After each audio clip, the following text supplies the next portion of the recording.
આજે અમરેલી સમસ્ત મુસ્લિમ સમાજ દ્વારા જે ગુજરાત મુસ્લિમ હિત રક્ષક સમિતિ દ્વારા એક એલાન થયેલ કે રાજ્ય સરકાર દ્વારા યુસીસી સમાન સિવિલ કોડનો કાયદો વિધાનસભામાં પસાર કરી દેવામાં આવ્યો, જેની 1 વર્ષ પહેલાં લઘુમતી સમાજે સખ્ત રીતે એનો વિરોધ નોંધાવે અને આ કાયદાની કોઈ જરૂરિયાત ન હોવા છતાં પણ સરકારે બસ એક લઘુમતી સમાજની ઉપર આ કાયદો થોપી અને આ ચૂંટણીલક્ષી લાભ લેવા માટે આ કાયદો પસાર કરવામાં આવ્યો છે.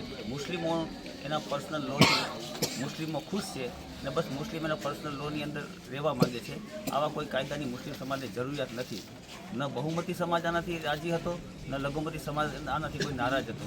છતાં પણ સરકારે એક વોટ બેંકની ખાતર એક ચૂંટણી સમયે એક આવો કાયદો પસાર કરી અને લઘુમતી સમાજને ખૂબ જ વ્યથિત કરેલ છે. અને આજે સમસ્ત મુસ્લિમ સમાજ, અમરેલી નહીં પૂરા ગુજરાતના મુસ્લિમ સમાજ આ કાળા કાયદાનું સખ્ત શબ્દોમાં ખંડન કરે છે, આને કન્ડેમ કરે છે અને આવતા સમયમાં આ કાયદાની વિરુદ્ધ લડાઈ પણ કાયદાકીય રીતે આપશું એવી અમે આપને બાંધી.